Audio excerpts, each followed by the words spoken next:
चंद्रशेखर और मायावती का मिलकर चुनाव लड़ने की संभावना उत्तर प्रदेश की राजनीति में एक बड़ा मोड़ साबित हो सकती है।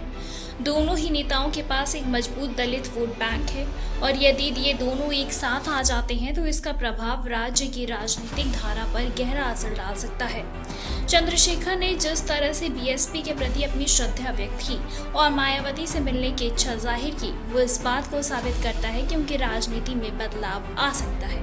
हालांकि मायावती और चंद्रशेखर के बीच पहले से ही एक दूरी रही है, लेकिन ये संभावना बनी हुई है कि अगर दोनों नेता एक साथ मिलकर काम करने का निर्णय लेते हैं तो वो उत्तर प्रदेश में एक मजबूत दलित और बहुजन आगामी विधानसभा चुनाव में गठबंधन बना सकते हैं।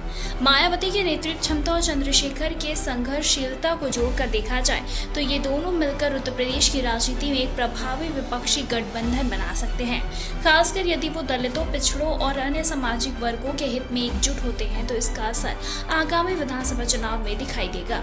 चंद्रशेखर के पास एक ताजगी और युवा नेतृत्व की छवि है, जबकि मायावती का अनुभव और पहले से स्थापित पार्टी संगठन है। अगर दोनों का गठबंधन हो तो इससे न केवल दलितों के वोट बैंक में मजबूती आएगी, बल्कि अन्य पिछड़ी जातियों और समाज के दबे कुचले वर्गों का भी समर्थन मिल सकता है। लेकिन इस गठबंधन की सफलता के लिए एक बड़ा सवाल यह है कि क्या दोनों ही नेता अपने व्यक्तिगत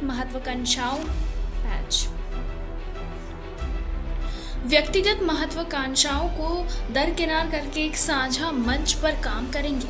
चंद्रशेखर ने यह स्पष्ट किया है कि वो अपने सिद्धांतों पर आधारित राजनीति करना चाहते हैं, जबकि मायावती का नेतृत्व एक स्थापित राजनीतिक दृष्टिकोण से चलता है।